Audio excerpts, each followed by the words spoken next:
వేడివేడి అన్నంలో కొద్దిగా గోంగూర పచ్చడి వేసుకుని 4 ముద్దలు తింటే అండి, అబ్బబ్బా! ఎంత బావుంటుందో. కారం కారంగా, పుల్ల పుల్లగా ఎంత టేస్టీగా ఉంటుందండి.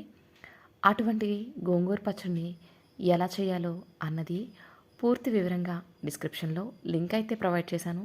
తప్పకుండా చూడండి. చాలా సింపుల్గా అయితే ఈ గోంగూర పచ్చడి అయిపోతుంది.